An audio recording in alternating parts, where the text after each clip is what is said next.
Tchouf. Voilà. Est-ce que vous voyez ma présentation? Je pense que oui. Tout à fait. Oui. Et je remonte juste. Je ne sais pas pourquoi il est parti trop tard. Petit Voilà. loin ou gamin. Et voilà. Comme ça, j'ai mes notes. Parfait. À toi de jouer. Donc, c'est parti? Vas-y. Donc, bonjour à tous. Je vous ai déjà dit bonjour. Donc, moi, je suis Colline et j'ai travaillé pour la première partie de cette soutenance, comme tout le monde, sur le projet pour SIDO, qui est une association de conseil pédagogique, une agence même. Je vais peut-être pas vous faire la présentation de SIDO parce que vous l'avez déjà eu. Et donc, le cadre du projet, c'était une autonomie relativement complète, sans budget dédié. Voilà, donc moi, la manière dont j'ai travaillé, c'est que déjà, dans un premier temps, j'ai pris les informations qu'on nous a données. Donc les premières identifications, la problématique initiale, elle partait d'une base de données un petit peu éparpillée avec certainement des doublons d'informations. Les outils, c'était Google Sheet, Google Drive, Google Mail et Discord, plus un outil propriétaire qui s'appelle Tilco. Il y avait pas mal de processus manuels et répétitifs avec une charge mentale un peu élevée pour les admins, un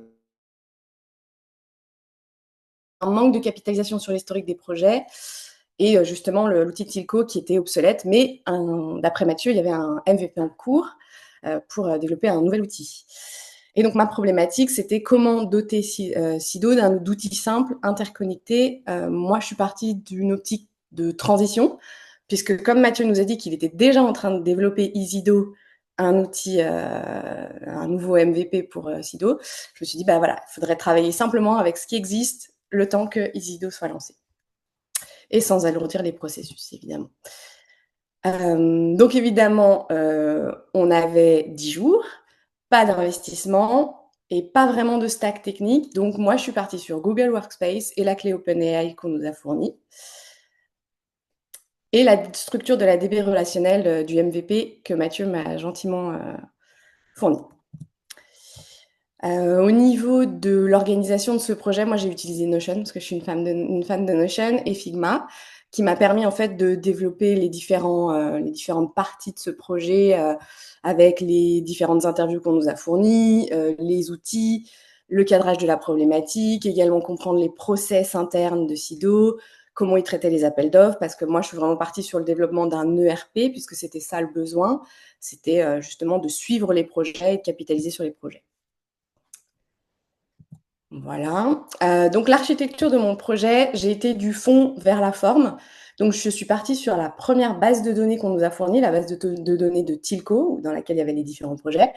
Et j'ai fait un nettoyage de cette base de données. Ensuite, j'ai travaillé sur le développement de l'ERP. Pareil, j'ai utilisé AppScript pour ça. Après, j'ai développé un petit outil de scrapping pour gérer les appels d'offres. Et enfin, j'ai fait le front, donc la forme, avec AppSheet en connectant toute cette espèce d'ERP, cette fausse base de données relationnelle App, Google Sheet, pardon.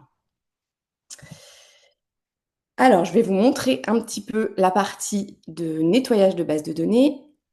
Voilà. Est-ce que ça peut le mettre en plein écran? Ouais. Est-ce que vous voyez, ouais, vous voyez le plein écran? Voilà, donc ça, c'est la base de données initiale, la DB Tilco qu'on nous a fournie, que j'ai importée dans Google Sheet. Et ensuite, j'ai créé un petit script qui m'a permis en fait de nettoyer rapidement. J'ai un peu inventé des données, je vais être honnête, parce que la base de données était lacunaire et je voulais quelque chose qui rende. Donc voilà, toutes les fonctions que j'ai utilisées, toutes les méthodes que j'ai utilisées, ça m'a pris un peu de temps. J'ai utilisé l'IA pour ça, évidemment. Et j'ai fait un petit front pour vous montrer comment ça fonctionne. Il faut configurer la clé API qu'on nous a donnée. Et ensuite, on nettoie les données et ça va créer un nouvel onglet avec une base de données clean que vous allez voir, voilà. Et on voit bien les colonnes, année, budget, client, contact, dont le projet, description. J'ai fusionné les descriptions avec de l'IA. Et là, j'ai ensuite créé l'ERP avec les différents onglets. Et vous verrez, en fait, c'est vraiment une base de données relationnelle. On voit que les projets, les contacts, les tâches ont un ID et que ces ID vont me permettre de les interconnecter derrière dans mon front. Donc c'est vraiment ça, c'est du back-end en fait. C'est du faux back-end, mais pour 0 € et pas d'hébergement, en utilisant les outils existants. Voilà, la troisième étape, c'est le petit module de gestion des appels d'offres. Alors ça, c'est pas très compliqué, c'est un autre script. Je l'ai appelé Offer Processor, donc voilà, il est comme ça, avec toutes ces petites méthodes-là. Et vous allez voir, j'ai fait un petit front. Donc ça, c'est le sidebar pour le front. Je lance le front pour ça. J'ai déjà paramétré ma clé API. Et j'ai plus qu'à aller récupérer une appel d'offres, copier, coller ici, dans mon front, dans mon sidebar. Il va l'analyser, il va le processer, il va me donner, en fait, il va me structurer les données qu'il a trouvées. Là, j'ai la possibilité de les retoucher. Je ne vais pas le faire pour l'exemple parce que je veux montrer qu'il est capable aussi de détecter les doublons. Donc là, je fais tourner pour voir s'il n'existe pas déjà en base de données. Et je vois, ah mon Dieu, il existe déjà et j'ai le lien. Donc je peux retrouver ce projet qui existe déjà en base de données, tout simplement. Et je le retrouve ici. Donc je ne vais pas le rentrer à nouveau puisqu'il existe déjà. Et là, je vais vous montrer Sido, mais je vais vous partager directement mon écran. Ce sera plus simple que la vidéo. Je pense que pour faire le changement de partage, je ne sais pas comment ça marche ici. Voilà. Donc voilà, je vous amène directement dans AppSheet. Là, c'est vraiment la base de données front. Donc je suis dans l'AppSheet et j'ai juste à connecter tout simplement mon... pardon, excusez-moi, j'ai copié ça. J'ai juste à connecter mon Google Sheet et je récupère les différentes tables et ensuite j'ai à juste à les paramétrer ici et on voit tous mes champs en fait qui sont là et mes clés reliées qui vont me permettre dans le front en fait d'associer les tâches au projet, les projets aux tâches, les factures, etc. Et j'ai le visu sur la droite, donc on voit exactement les choses. Je peux partager mon app ici. Et je vous ai partagé normalement dans la présentation, je vous montrerai après. Vous avez accès, Mathieu et Sylvain, si vous voulez aller voir. Vous pouvez même télécharger l'application puisqu'elle est responsive et elle fonctionne sur mobile. Voilà, je ne vais pas rentrer dans le détail du paramétrage, mais on retrouve ici le petit processeur que je vous ai montré en cliquant dessus. Donc, on peut l'utiliser directement depuis le front. Il est là, c'est le même, exactement pareil. Et maintenant, je vais vous montrer à quoi ressemble l'appli côté desktop. Donc ici, je vais retrouver mes projets. Si je clique sur un projet, donc c'est la base de données affichée, ni plus ni moins. Je vais dans les détails et je vais retrouver à quoi les projets sont reliés. Je vais retrouver les tâches reliées s'il y en a. Je vais retrouver les factures s'il y en a. L'état d'avancement, etc. Je peux encore une fois ajouter un nouveau projet avec l'Offer Processor. Je peux voir la base de données client. Et si je vais sur un client, je vais voir à quoi ce client est rattaché, ses factures en cours, ses projets en cours. Je peux retrouver toutes mes factures, celles qui sont payées, pas payées. C'est des données inventées, c'est des données fictives, tout ça. Hein. Il a fallu parce que je ne les avais pas. Et là, je peux retrouver mes factures si elles sont payées, le client rattaché. Je peux retrouver mon calendrier. Et dans le calendrier, je peux avoir les tâches. Donc ça, une fois que c'est partagé, ça permet à chacun de voir où en sont les tâches. Et encore une fois, je peux voir le projet pour lequel c'est. Je peux changer le statut de la tâche et ça va mettre à jour directement dans ma base de données. Voilà pour ça. Je reviens sur ma présentation. Si vous testez...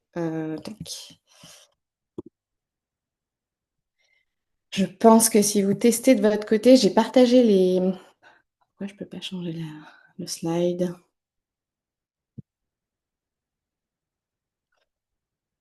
Là, pourquoi je n'arrive pas? Je suis désolée, j'essaye de changer de slide, mais ça ne marche pas. Voilà, je vous ai partagé ça. Donc, l'analyse IA fonctionne quand on a pu le tester. Le système d'ID fonctionne. Il y a un CRUD directement dans le front. Le CRUD, ça veut dire qu'on peut créer, donner juste les possibilités d'édit, les possibilités de lecture, de mise à jour.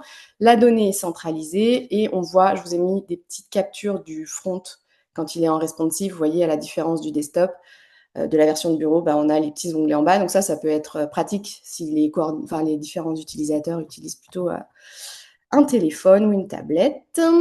Dans ce projet, les défis rencontrés, ça a été le cadre qui était un peu vaste et donc il fallait être en autonomie. Il y avait un peu de lacunes dans les données, donc j'en ai inventé évidemment. Et il y avait une courbe d'apprentissage sur le back-end parce qu'il faut comprendre les logiques de base de données relationnelles. Mais c'était des limites acceptées, évidemment, dans un projet de transition, encore une fois, comme je disais, avec 0 investissement et 10 jours. Et finalement, ça donne un produit qui est clé en main, évolutif et avec une stack technique assez simple à maîtriser. Et donc, là, je pense que les succès fonctionnent. Je vous ai démontré que l'application est 100% responsive. Ça permet de récupérer, d'avoir un front beaucoup plus user-friendly, un déploiement immédiat et on garde l'agilité de Sido. Donc les évolutions possibles, ce serait d'intégrer des outils, un outil de facturation, des tableaux de bord, on pourrait connecter au calendrier Google, on pourrait mettre des notifications, enfin il y a pas mal de choses qui seraient possibles grâce à la suite Google. Et donc ma conclusion, j'espère que je suis dans les temps, finalement, pas besoin de réinventer la roue, une approche simple et pragmatique ancrée dans des contraintes métiers permet de délivrer une solution opérationnelle valide avec les outils de la suite Google. Et voilà, c'est fini pour moi. Bravo, quand il y a une pile dans les 10 minutes. Félicitations. Et effectivement, il y aurait de quoi mettre un suivi de temps en plus à partir des agendas qui sont aussi dans Google et tout. Il y aurait des trucs à faire en plus. Mathieu, est-ce que tu veux démarrer? Oui, alors déjà, je me rends compte là en voyant ta présentation que tu nous as envoyé une invitation la semaine dernière, c'est ça? Que j'ai pris pour du phishing. Donc, Ah, non, mais après, il n'y a pas de souci. Je m'étais dit, si jamais vous voulez tester en... Je peux vous remettre le QR code parce que ça vous permet de la download sur vos machines. je Voilà. l'ai flashé en passant, mais en fait en voyant le nom et tout ça, et comme ça me proposait de télécharger un truc avec une adresse qui était en point .dev, j'ai pris pour du phishing alors que c'était toi. C'était Euh, moi. Alors déjà, bon bah voilà, déjà bravo. Ma question, elle est, là, tu as utilisé la suite Google, AppScript, AppSheet. Est-ce que c'est des outils que tu connaissais en amont ou est-ce que c'est vraiment cette réflexion de coup zéro, voilà ce qui existe, je l'utilise, ou peut-être c'était un truc que tu avais envie d'utiliser depuis longtemps et c'était l'occasion. Enfin voilà, comment tu as fait ce choix-là technique? Euh, Parce qu'en fait, quand j'ai appris que tu faisais déjà un MVP, moi, j'aime pas doubler le travail. Je me suis dit, je vais pas me lancer dans un gadget qui va pas être utilisé et autant que j'utilise quelque chose que je ne connais pas. Donc, je connaissais pas AppSheet, on en avait parlé. Et on m'avait dit que c'était assez rigolo parce que c'est du no-code, mais en même temps, c'est de la base de données relationnelle en utilisant Google Sheet. Et moi, ça m'intéresse beaucoup. J'aime beaucoup le back-end. J'en ai fait un petit peu. Donc, je me suis dit que j'avais envie de tester. Donc, en fait, j'ai vraiment choisi un peu pour moi. C'est cool. Parce qu'en ce moment, je développe un CRM dans ma boîte Mais et je fais t'es aussi sur la suite Google, hein, ta boîte, non? ma boîte est sur la suite Google, mais là, le Ok. CRM, c'est clairement du dev, donc c'est pas comme ça, mais ça permet de faire des maquettes aussi, enfin, puis en plus, ça permet de livrer des outils clés en main, c'est quand même pas mal. Quand on veut Mm. du responsive, on veut un peu du costaud. En fait, je me suis dit, on n'a pas besoin de quelque chose de joli, on n'a pas besoin de quelque chose de propriétaire. C'est un outil interne, donc autant aller vers quelque chose qui fonctionne rapidement. On peut le personnaliser. Je suis d'accord, le front, il n'est pas foufou, mais franchement, je trouve que ça fait la job. Voilà. Voilà mes arguments. Avec le petit accent canadien pour faire la job, j'aime beaucoup. Enfin, le petit retour canadien. Et en plus, complètement cohérent avec Sinon, en tout cas, d'être sur du simple, agile, flexible, plutôt qu'un outil propriétaire ou. Enfin, ils n'ont pas besoin de maîtriser ça et c'est pas un outil à revendre. Donc, je pense que finalement, ton choix de départ, qui était pour toi kiffer et apprendre quelque chose, était très bon. Bah, après, je sais que quand même Sido a un lead dev en interne, donc je me suis dit, on va peut-être pas lui marcher sur les pieds, quoi. Respect. Lionel, C'est très à gentil, toi. c'est très gentil. Donc, on va faire autre chose. Entre-temps, voilà, ils pourront utiliser ça s'ils veulent. Voilà, voilà. Lionel, des questions? Euh, des questions, non, pas tellement en fait, parce que ça a l'air vraiment très bien, mais ça dépasse de loin mes compétences techniques, donc je suis incapable de juger sur le fond. En tout cas, la présentation, pour moi, est un peu rapide, précisément parce que j'ai pas toutes les données techniques, mais elle est claire. Vous avez dit que vous aviez déjà fait du back-end. Je comprends que vous aviez une formation déjà un peu technique avant de rentrer dans ce cursus. Oui, oui, oui, j'avais fait une formation en PHP. Donc, ça fait un peu dresser les cheveux sur la tête en général des devs. Mais moi, ça m'a aidé parce qu'à la base, j'étais graphiste. Et je me suis rendu compte que je préférais le back-end, ce qui est très rare. Mais quand il faut faire du front, maintenant, je suis là, oh non. Vous Donc, ouais, disiez aussi, pardon. Vous disiez aussi que vous étiez une utilisatrice de Notion. Moi, j'ai une question. Qu'est-ce que vous avez fait avec cet ensemble d'outils que vous ne pourriez pas faire sur Notion? je pense que je pouvais tout faire sur Notion, honnêtement. Mais on m'a déjà fait remarquer que Notion n'était pas très user-friendly. Et donc, je me suis dit, je ne vais pas leur proposer un Notion parce que déjà, ce ne serait pas un projet IA, il n'y aurait pas de script. Moi, je pouvais faire tout ce que j'ai fait là, je pouvais le faire dans Notion. Et je l'aurais fait pour moi à titre personnel. Si j'étais la responsable de Sido, j'aurais mis Notion. Mais Notion a un coût. Donc, ça dépend aussi des. Et c'est aussi un nouvel outil, donc il y a Voilà, il une y a une marge difficulté de prise en main qui pouvait faire capoter le projet, parce que même si c'était tout aussi beau, tout aussi complet, autant sur Google Sheet, Clarence y arrive, qui est la boss de Sudo, Lionel, autant sur Notion, tu avais un risque qu'elle ne s'y mette jamais. Voilà, c'est ça. Et c'est que Notion, c'est une vision d'entreprise. Ça veut dire que c'est un ERP il faut que toute la boîte soit complètement alignée, qu'on forme les collaborateurs, il faut que tout le monde soit d'accord là-dessus. Parce qu'en fait, il y a quand même un grand degré d'autonomie et tout le monde peut interagir sur les bases de données en direct et tout. Alors que là, l'avantage d'AppSheet, c'est qu'on a un front qui nous permet de limiter ce que font les utilisateurs. Donc, on peut laisser l'édit principal aux responsables ou commanditaires et vraiment limiter les accès. Alors que Notion est quand même beaucoup, beaucoup plus fluide et donc c'est peut-être plus dangereux s'il n'y a pas une bonne maîtrise technique. Ouais, je Mais comprends. oui, moi je pense que dans Notion, on pouvait tout faire. Ok, merci. Non, mais en outil de suivi, j'ai trouvé ça très intéressant, bien foutu, et comme tu restes dans des choses qui sont déjà utilisées par les SIDO et qui maîtrisent à peu près, il y a plus de chances que ce soit pris en main, plutôt qu'une énième plateforme supplémentaire où en fait, déjà qu'ils ont des journées bien chargées et que ça les fait chier. Si en plus tu leur demandes de faire sur autre chose, je suis pas sûr que ça marche. Là, je trouve le choix plutôt bon et la logique présentée assez cohérente. Donc après, il faudrait plugger ça aux vraies données, voir ce que ça donne et si ça sort bien ce qu'on veut que ça sorte. Mais j'ai trouvé Oui, ça assez cool. Bravo, Colline. et bien voilà. Est-ce que tu veux passer à ton projet entreprise? Allez, go, c'est parti. Tu me donnes le top des 10 minutes, j'ai peur de dépasser. Je vais faire tellement vite, je suis désolée, hein, on est obligé de faire hyper vite. Tu as gagné un peu de temps là sur les questions parce que du coup, bah, c'était plutôt bluffant, plutôt clair, même si rapide. Donc tu as un peu de temps d'avance, donc tu te déstresses. Je te préviendrai si je vois que tu dépasses de trop. Ça marche. Alors, pour ma partie, la deuxième partie de cette présentation, je vais vous parler de ce que j'ai fait en entreprise, où moi j'étais vraiment chef de projet plus que pokeuse professionnelle, on va dire. Euh, et désolée, j'ai un affreux jeu de mots qui m'est venu en tête. Donc mon enjeu, c'était de comment transformer un projet technique en un succès d'organisation, à savoir comment on permet l'adoption. Et donc pas que de l'IA, de l'automatisation, de tout ce qu'on propose en tant que chef de projet, voilà, dans une entreprise. Donc, je vais vous présenter rapidement mon premier contexte métier, parce que j'avais deux contextes métiers. Le premier, c'était que je travaillais pour un organisme de formation qui était en très forte croissance. Donc, en 2024, il faut savoir qu'il y avait 1800 apprenants qui étaient formés. Et en 2025, quand moi je suis arrivée, il y en a eu 4000. On est à peu près à 4000. Donc, on a un peu explosé les quotas avec une équipe assez réduite. On est moins d'une dizaine de personnes, avec beaucoup de pain points identifiés, beaucoup de double saisies, des retards dans la facturation, des retards dans des problèmes de recouvrement, des enjeux de coordination, des scopes indéfinis. Tout le monde touchait un peu à tout, faisait tout. Pas de référent métier, faible traçabilité. Enfin, il y avait beaucoup, beaucoup d'enjeux. Les outils étaient tout à fait sous-dimensionnés par rapport au volume traité. La maîtrise tech était très limite et c'était très artisanal, notamment pour Calliope, puisque l'organisme est certifié Calliope.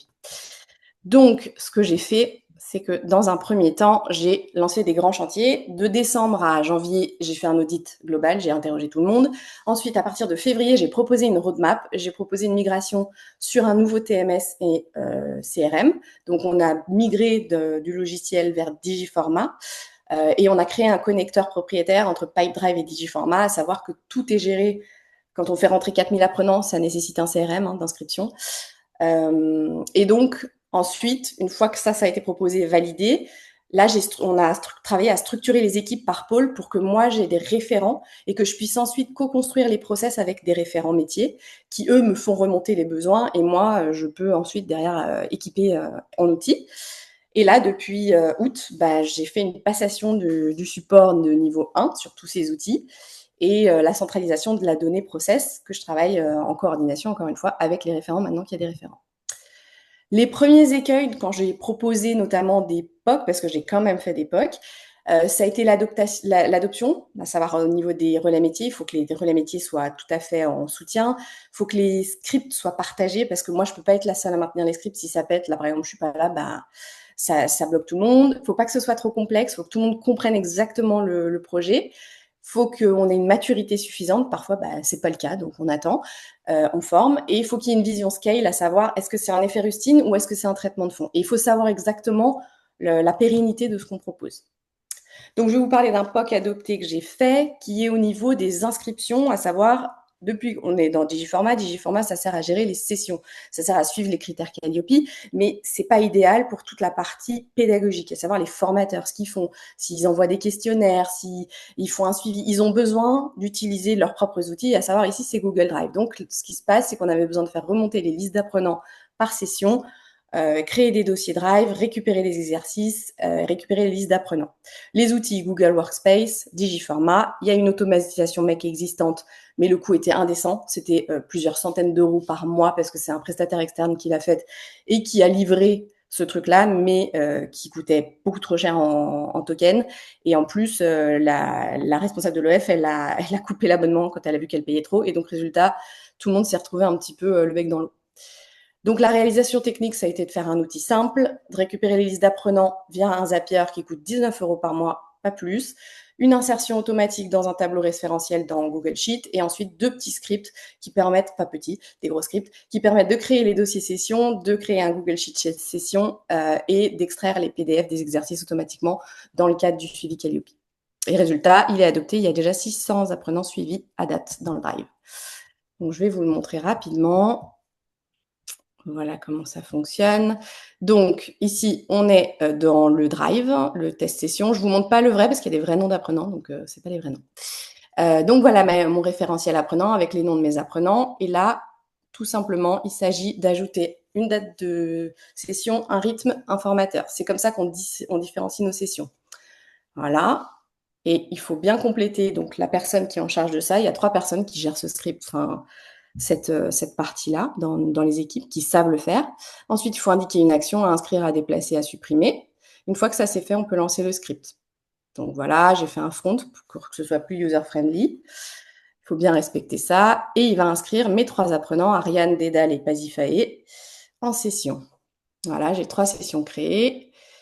Et mes apprenants sont dans les sessions et j'ai récupéré le lien du Google Sheet. Donc maintenant, les dossiers existent. On n'a plus à le faire à la main. Voilà, ça c'est la première partie. Hop, je vais vous montrer juste rapidement le lien du Google Sheet de la session qui se trouve dans le dossier de la session. C'est tout bête, hein, mais c'est un besoin. Voilà. Et maintenant, je vais passer à la deuxième partie de ma démo. Désolée, l'enregistrement, j'ai pris du temps là. Ah, c'est bon. Voilà, je vous montre rapidement le script. Je ne veux pas vous ennuyer avec ça, mais c'est un script un petit peu long avec un détail parce qu'il faut qu'il y ait d'autres personnes que moi qui le maintiennent, à la différence de ce que j'ai fait pour Sido, où il n'y avait que moi, donc on s'en fout. Mais là, c'est montré. Donc voilà, là, je vous montre la partie 2, c'est l'export PDF. Donc je suis dans un Drive Session, j'ai ma liste des apprenants, le nom de mon formateur, mon rythme, etc. et le dossier exercice qui s'est copié-collé automatiquement lors du premier script. Donc là, je sélectionne une des évaluations. Je vois qu'il n'y a pas de réponse. Je vais répondre à un des questionnaires pour le test. Je vais vous montrer, voilà, je récupère juste ce mail-là, c'est cette apprenante-là, c'est cette session-là. Donc, Pasifae, je la récupère, je récupère l'adresse et je fais une faute volontairement parce que mon script pense bien d'avance que les apprenants sont pas vite et qu'ils font des erreurs. Et donc, on n'arrive pas à les matcher derrière avec leurs exercices. Donc, je fais des erreurs. C'est Pasifa, Calisti, voilà, exprès, j'ai fait des erreurs. Là, je réponds au questionnaire, on s'en fout, on va passer vite. J'envoie mon questionnaire, je vois que j'ai une réponse. Voilà, donc là, on est toujours dans le Google Drive de ma session. Je vais faire l'export PDF. Donc, je coche ici que je veux exporter son PDF. Voilà, il a trouvé un apprenant et il a trouvé un match. Il a traité donc cette apprenante, Pasifae. Et j'ai dans le Google Drive son PDF accessible pour Calliope s'ils en ont besoin. Je l'ai extrait aujourd'hui. J'ai bien son bon nom et là, je vois bien les erreurs. Il a bien matché. Il a dit « Ah oui, ça ressemble, c'est bon, c'est bien la même. » Et j'ai toutes ses réponses. Je n'ai pas les autres parce que je n'ai pas fait la réponse parce qu'on n'a pas le temps. Mais je n'ai pas les autres exercices, c'est normal, c'est vide. Voilà, c'est tout pour moi. Normalement, je n'avais rien d'autre à vous montrer. Voilà. Et là, je retrouve bien le PDF et même j'ai mis un Google Doc avec les exercices. Donc voilà pour ça. Donc il me reste du temps ou j'ai plus de temps? Il reste 2 minutes 30, mais tu peux Allez. prendre 2 minutes de plus si besoin. Ok, donc ça c'est la première partie pour l'OF. Donc ce POC est adopté, il fonctionne comme je vous ai dit. C'est tout bête, mais ça répond à un vrai besoin. Le deuxième contexte métier, là j'ai travaillé pour une société sœur qui est un provider tech cadre vraiment scale-up. Dédié à la vente à distance pour générer des leads, gérer la vente et toute la gestion commerciale, on va dire, et le suivi financier. Et l'objectif, c'était d'unifier la plateforme et les outils, parce qu'ils proposent aux utilisateurs des outils, et l'idée, c'est de stratégiquement centraliser tous ces outils. Donc, hop. Les grands projets de ce côté-là, ça a été d'abord, dans un premier temps, un audit global de tout ce que tout le monde faisait, process métier. Deuxième partie, lancer une migration au niveau du helpdesk. Ça a été le premier. Là, j'avais des commanditaires, c'était très précis. C'était pas moi qui étais j'étais product owner, ops, et je faisais du tooling, mais voilà. J'avais des commanditaires. Alors que dans ma première mission, j'avais pas de commanditaire, c'était moi qui étais responsable process et je disais il faut faire ça, il faut faire ça. Donc le premier projet sur lequel j'ai travaillé, c'est une migration d'helpdesk. J'aurais pu développer un chatbot, mais non, c'était pas dimensionné pour faire ça. Ensuite, j'ai créé on a développé une feature centre de ressources. Après, on a intégré un LMS onboarding. Donc ça, c'est tous les projets, comme je vous disais, on centralise tout sur la plateforme qui s'appelle Talented Closer, où on ramène en fait tous les outils qui étaient éparses, on les met tous sur la plateforme dans une objective scale d'évolution. À partir de juillet, on a travaillé une nouvelle souscription parce qu'il faut faire rentrer de l'argent. Et maintenant, on travaille sur le CRM, comme je vous l'ai dit tout à l'heure. Ça, c'est la grosse feature sur laquelle je vais quasiment passer tout mon temps dans les prochains mois. Voilà, donc je vais vous parler de la migration helpdesk parce que là, il y avait un peu d'IA. Le contexte, c'était une équipe support de 3 personnes avec une lead CSM, un volume de 800 tickets par mois, c'est pas énorme, mais c'est quand même pas mal. Et au niveau de la doc, il y avait un PDF qui n'était pas à jour. Voilà pourquoi j'ai dit non, on va pas faire un chatbot. Non, je ne vais pas utiliser de Flowise, je vais utiliser un outil existant et dimensionné. Parce que l'objectif, c'était de ne pas faire grossir l'équipe. Donc, c'était d'avoir un outil costaud, rapidement implémentable, avec une IA compatible et tout de suite intégrable à la plateforme. Et on voulait obtenir, moi, mon objectif à terme, c'était d'avoir un relais structurant entre utilisateur et équipe produit. Équipe produit, c'est moi. Donc, j'avais besoin d'avoir des remontées utilisateurs pour savoir comment prioriser les grands chantiers. Et maintenant, avec Intercom, je peux parce que j'ai pu vraiment créer des intégrations qui me permettent d'avoir ça. Et ensuite, ça nous a permis aussi de créer une documentation produit externe from scratch. Donc, Intercom, je ne sais pas si vous connaissez, j'imagine c'est quand même très connu dans les helpdesk. Ça utilise l'IA Anthropic avec Fin. Il y a des workflows qui nous permettent des intégrations avec Slack et Linear. Linear, c'est un outil de dev pour faire du ticketing. Donc, en gros, on fait remonter dans Slack quand il y a un bug produit. Et ensuite, moi ou une autre personne aux opérations fait remonter dans Linear pour que les devs y aient accès et puissent corriger si besoin. Il y a un centre d'aide directement intégré dans Intercom qui nous permet tout simplement d'alimenter l'IA et on peut dire, en fait, on peut filtrer les audiences. Donc, on peut dire, je veux que ces utilisateurs aient accès à ces réponses-là, je veux que ces utilisateurs aient accès à ces réponses-là. On peut aussi avoir des réponses uniquement pour les répondants de support, à savoir, on a de la doc interne. Donc, en fait, c'est exactement ce qu'on a appris en IA, mais très simple. Et enfin, les remontées clients nous permettent de prioriser les chantiers en fonction des retours des utilisateurs. Donc, ça s'appelle les SDE, les suggestions d'évolution et d'amélioration.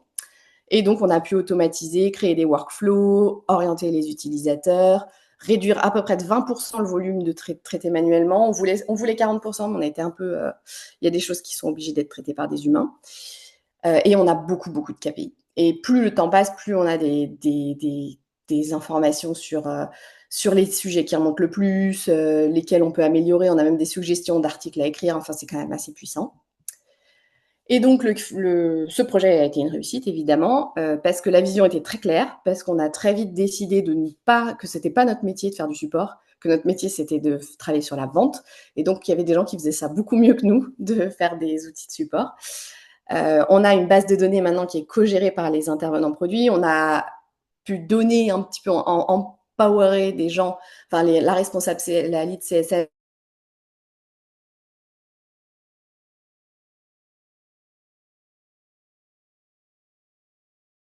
On t'a perdu, Colline. Elle va revenir. Oui, Il y a eu tout à l'heure une microseconde aussi, oui, oui, là, c'est plus long, là. mais il est bluffant son projet.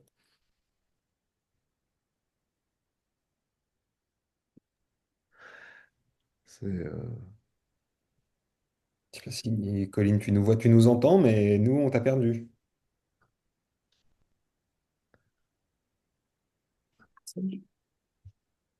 Bon, ça, c'est quand même l'angoisse en pleine presse. La pauvre.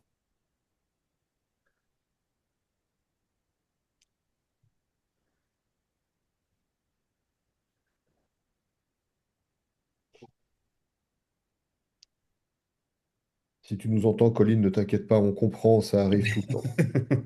Je crois qu'elle est carrément... Ouais. Non, le retour. Ah, Elle revient. Ah, désolée, je sais pas ce qui s'est passé, mon truc. ah, C'est la ah. Il connexion. bug à J'avais fini nouveau. en plus, j'avais presque Ouais, plus ouais, rien à t'étais dire, sur hein. la fin. T'étais au J'étais bout. sur la fin. Je pense que je vous ai laissé sur la conclusion, c'est ça? Oui. Oui, oui. Bon, bah, c'est bon, de toute façon, tout était dit. Mais en gros, j'étais sur l'approche AI first, uniquement si ça crée de la valeur plus que ça n'en consomme.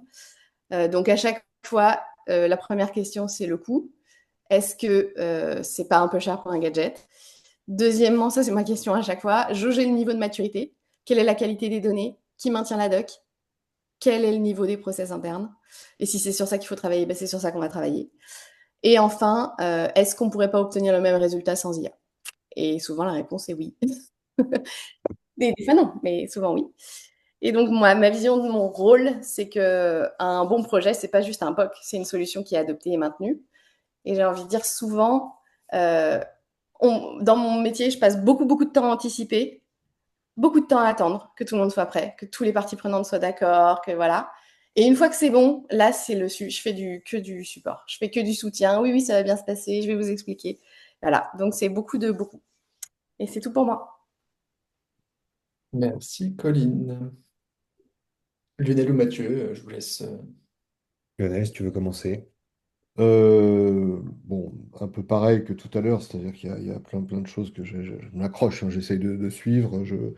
Moi, est-ce que j'ai des questions? Est-ce que j'ai des questions? Non, j'ai pas de questions qui me viennent parce que ce seraient des questions techniques.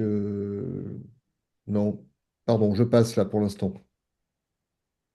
Alors moi je suis un peu dans le même cas, j'ai pas exactement de questions parce que j'ai trouvé que la présentation c'était très clair. Alors après ce serait vraiment rentrer dans des choses très précises qui vont moi m'intéresser en termes de dev, mais là dans le cadre de ce qu'on est en train de faire de ta soutenance, je suis pas sûr que ce soit vraiment euh, pertinent.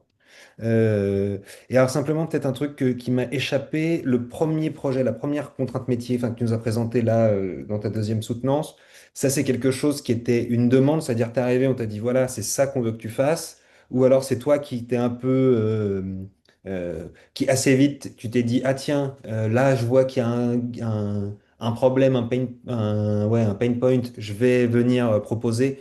J'ai peut-être raté cette info dans ta présentation. Oui, je pense. En fait, c'est pour ça que j'avais mis les roadmaps. C'est qu'en gros, la première partie, c'est qu'il y avait, j'aurais pu faire plein de POC, mais qui seraient pas maintenus. Et en fait, j'ai privilégié de leur dire, qu'il faut changer de TMS. Et le TMS, en fait, j'ai privilégié l'outil qui permettait de répondre aux plus de pain points et les plus immédiats pour moi. Ceux qui étaient les plus stratégiques au niveau de Calliope, au niveau de l'admin, en fait, il y avait beaucoup de trous. Et ensuite, une fois que le TMS a été, on a fait la bascule, ça a été très compliqué, mais bon, on l'a fait. Une fois que ça a été fait, j'ai pris les briques pour lesquelles bah, eux, ça répondait pas à leurs besoins. Notamment l'équipe pédagogique, eux, bah, dans Digiformat, je ne pouvais pas leur répondre à ce besoin-là de maintenir le drive. Et là, j'ai fait ce travail-là en me disant, j'ai pas d'autre solution, je suis obligée de le faire à la mano, cette partie-là, et je suis obligée de le faire comme ça. Et sachant qu'en 10 ans, ça coûte 19 balles par mois, bah, j'avoue, la responsable de l'OF, elle m'a fait un gros sourire, elle m'a dit, d'accord, c'est bon. Oui. Plutôt que je pourrais pas vous dire les chiffres de mec, mais j'y avais accès et j'ai vu le truc, c'était une usine à gaz, l'export des PDF. Ça exportait tous les PDF. Je pense que tu sais, Sylvain, que on n'a pas besoin de tout l'exercice en PDF pour Calliope. Et donc, c'est pour ça que j'ai proposé ça en leur disant, mais je crois que ça coûtera beaucoup moins cher en fait. Et donc 20 balles par mois, voilà. 20 euros, pardon, par mois, c'est mieux. Donc c'est tout, c'est comme ça. En fait, maintenant, c'est des petites choses. le projet qui était dépriorisé. Pour être plongé très régulièrement dans les contraintes Calliope, moi-même, je vois tout à fait l'intérêt de l'outil et sa rapidité d'exécution, hein, c'est ce que vous avez montré tout à l'heure en mettant des nouveaux inscrits. Et non, non, c'est pas de question en fait. Je trouve ça très bien. Voilà. Et je trouve que la présentation est très claire aussi. J'ai juste un tout petit bémol, c'est les gifs. Pardon, non, en fait, je crois que c'est égoïste, c'est moi qui les mets pour moi, ça me permet de... Voilà. Non, non, mais en plus, je dis ça en plaisantant parce que c'est vrai qu'il n'y en avait que deux et que c'était rigolo. Non, non, mais non, voilà, bravo. Et Mm. comment ils font sans toi, Colline? Enfin, si demain tu pars dans une autre vie parce que tu as aussi plein de passions, comment ils font pour maintenir tout ça? L'OF, justement, je suis en train de gentiment leur dire débrouillez-vous. En fait, j'ai formé quelqu'un depuis Ok? 2 mois. J'ai formé une personne qui était pas très heureuse dans son poste. Et moi, je me suis dit, ça va bien m'arranger parce que maintenant, elle va être bien heureuse de faire ce que je fais, même si elle est un peu plus jeune et un peu stressée par toute cette maintenance. C'est quand même bien, je trouve. Et c'était mon objectif, c'est l'objectif, je pense, quand on est.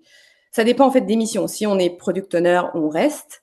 Mais si on est responsable process, on doit passer les process. C'est la base. Donc maintenant, il y a quelqu'un en fait qui sait tout ça. Ok. Plus, Bravo. et j'ai 4 relais référents métiers qui en fait sont tous censés gérer ce que je propose. Il y a jamais minimum 2 personnes en maintenance, en général 3. Ok. C'est l'objectif. Ouais.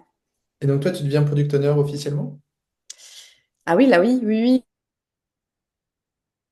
Ah, perdu. Et là, on est parti sur le CRM. Trop cool. C'est un délire, ouais. Ouais. Donc ouais, ouais, ça c'est cool. Bravo. C'est un peu le crash test, mais voilà. Ouais, bah, t'as déjà fait tes preuves quand même, c'est cool. Non, félicitations, super beau boulot des deux côtés. Très bien présenté, très bien timé. Parfait. Ok. Enfin, de mon côté, après, je verrai les évaluations de mes collègues Mathieu et Lionel, hein, mais Pas différent.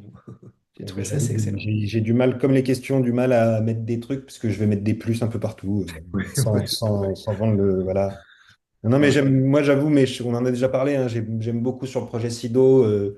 la manière dont tu as abordé la chose, le côté frugal, le côté je prends ce qui existe, et manifestement, de ce que je comprends de ton projet pro, t'es resté dans cette éthique de travail-là et cette logique de travail. Et c'est, je trouve, pour moi, le plus difficile à acquérir plutôt que les outils. Donc vraiment, je trouve ça ouais, vraiment super. Voilà, je n'ai pas d'autres mots. Ouais, après, je pense que c'est ce qu'on se disait, Sylvain, sur la formation, c'est que il y a des profils vraiment chefferie de projet. Et moi, je pense que c'était un peu le projet. Je me suis dit, au début, je me suis dit, mais j'ai rien à présenter vraiment, genre waouh. Et après, je me suis dit, oui, mais bon, je suis chef de projet. Donc, mon chef de projet, c'est arbitrer. Et voilà. C'est comme ça que je vois la formation et le topping IA que j'ai, quoi. Mhm. Et moi, je me permets de commenter, mais ce qu'on appellera le less is more, pour moi, c'est vraiment waouh, hein. Dans ce genre de métier, on peut avoir vite tendance à rajouter, vibe coder un truc, rajouter, se jeter dans l'IA. J'avoue que moi, c'est un défaut que j'ai. En tout cas, bravo, chapeau, quoi. Non, et si l'IA te permet d'être autonome complètement, parce que tu avais certes des bases en PHP, mais ça te permet d'aller plus loin, c'est tout ce qu'on te demande au final. Comme dit Mathieu, de faire un projet simple qui marche et que les gens prennent en main et qui répond aux besoins. On s'en fout de mettre de l'IA. Ta conclusion était excellente, de dire, je me pose toujours la question de à quoi sert l'IA, est-ce que on n'aurait pas pu le faire autrement? Donc ça, pour moi, c'est... Mais il faut être suffisamment bon pour être passé à ce stade-là, quoi. Ouais. Limite, au début, tu as envie de tout tester, Mm. et après, tu te rends compte que bah, finalement, tu peux faire autrement, mais tu as besoin de passer par les deux phases, et j'ai l'impression que toi, tu es déjà mature sur la deuxième phase. Donc, bravo. Merci à toi, et on te libère. Ben, merci beaucoup. À très bientôt. Ciao. Et bonne journée. Bonne journée.